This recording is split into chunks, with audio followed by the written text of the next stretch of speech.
I guess everybody has those moments in their life where they reach a crossroads and they think, keep going forward or do I just give up? I think we all sort of have those challenges, don't we? I think mine was over 10 years ago now when I was 30, just turned 30, and I went off to Thailand on my own. I'd done a bit of travelling before that. I'd been to, lived in Istanbul for a little bit, explored Eastern Europe, Bulgaria. I went to a town called Varna actually, a little town called Varna on the Black Sea in Bulgaria.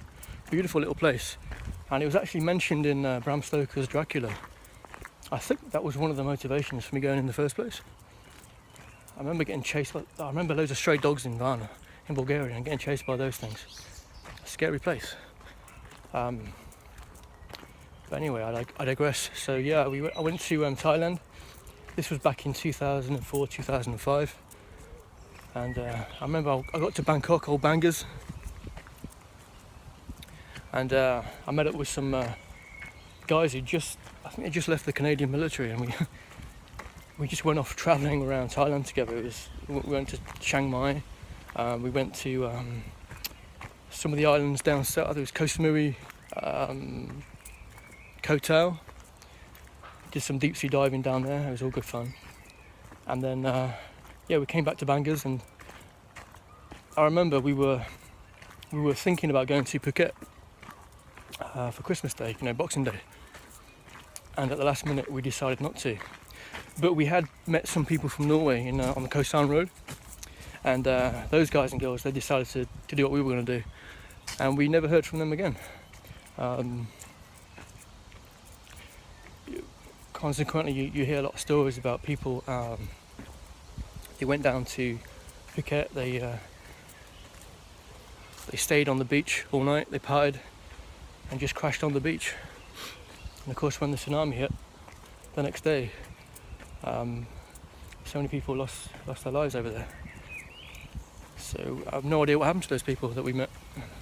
Maybe they're safe, I don't know, but I remember distinctly trying their mobile phones and didn't hear anything. I remember being in Bangkok as well because there's no social security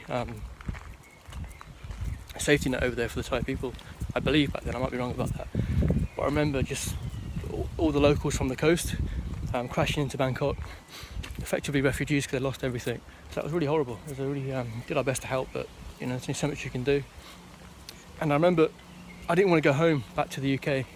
I just wanted to keep travelling. So I took a job in South Korea. I was teaching English over there.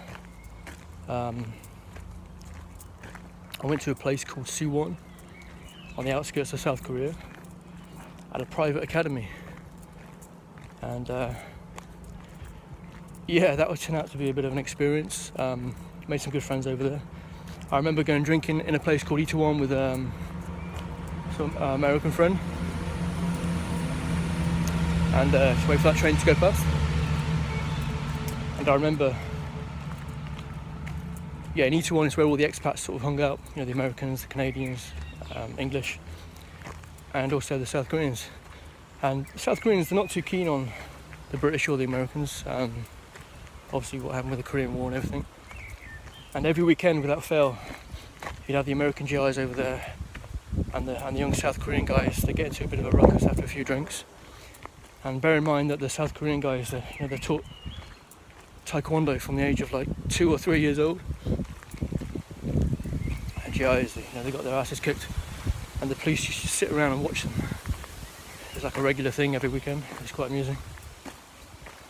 Same with the Brits as well.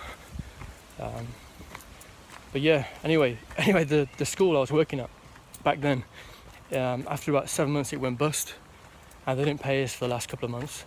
So I was completely broke as pokers, guys. I was in halfway around the world. I had literally nothing, and thankfully one of my friends over there got me an airfare back to the UK. But from that moment on, I told myself I was never going to be in that situation again. So I worked hard.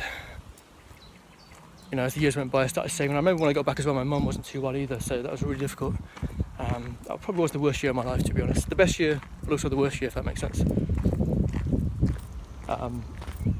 But but yeah, I went down to London and I started working really hard in sales and marketing sort of jobs, which I didn't really like, but you know, I could do it. And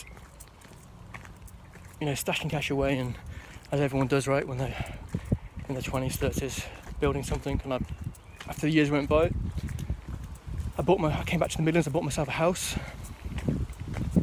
You know, I financially stable. I was approaching 40 by this point, and things were, you know, looking good. But it got to a point where I just didn't want to be working for anybody else again. You know, I'm a free spirit. I'm a creative soul, and my passion was always, you know, writing, screenwriting, writing novels, which I've been doing until that point. And I just had enough of, you know, the 9-to-5 grind. It was just there was no passion there for me. And I knew I had something else to offer, and I wanted to write and direct films, and so I just took the risk one day and I quit my job. And I had to figure out, okay, how are we going to do this? So I started researching, you know, so like product placement, for example, crowdfunding, how to get investment. And you have to become, you know, an entrepreneur. You have to study hard, which I did. And then I started crowdfunding for my first ever short film, She Summoned Him. And I remember it was the hardest thing I ever done, guys. Crowdfunding isn't easy, let me tell you. I was working 12 hours a day sometimes, 7 days a week, and take a break because I wanted it that much. And by doing that, you know, I built up an audience, met some really great people. Horror fans are the greatest fans I've ever come across. They're so loyal, so dedicated, and I'll always be grateful for the way they supported me in the crowdfunding. And I had to think about as well, what can I do to give back? So again, I did a lot of research, like giving back, you know, the posters, the all the other sort of little perks you can offer people in return for their contributions, like exec producer perks, for example, associate producer perks. And that's where my journey began. Yeah, I was doing this way before I started the physical crowdfunding. I was studying and learning, and so I guess it's been over a year now, well over a year, and we've got to the point now where we're on our third short film. I've got a screenplay ready to go as well, and it's been a massive learning curve the past couple of years. It's been good. Made a lot of really great contacts. It's been good fun as well, but it is hard. Crowdfunding is hard, guys. It's so hard. You've no idea. You have to be on it. Like, literally, sometimes it feels like 24/7.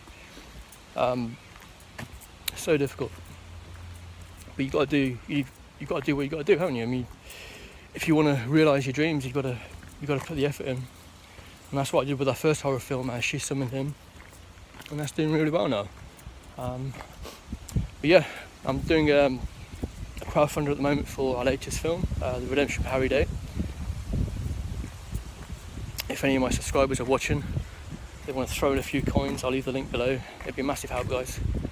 This is the last one. After this, I've got to decide, do we do one more short film or do we go straight into the future?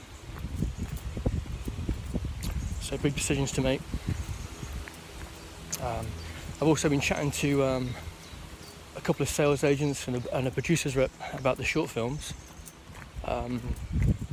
Potentially with Netflix for the short films. So that's another option there, sort of going forward. But we'll see what happens. I'll keep everyone updated. But yeah, anyway, listen. Thanks for listening to me ramble on about my past and how I got here. I appreciate all your support, guys. All the help you've given me up to this point. Just want to keep writing, making great films, entertaining people. That's what I'm here for. That's what I feel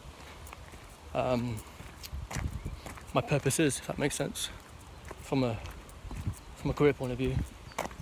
And yeah, smash that like button if you want. And if anyone's stumbled onto this channel by complete mistake, I welcome you to this channel. If you're a fan of horror or filmmaking or anything in general, you know, it's quite an eclectic sort of channel. I'm going to be talking about not just horror films, but you know, the filmmaking process.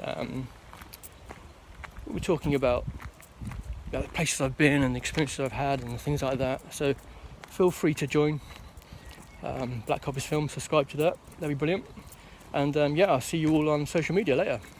Thanks for listening.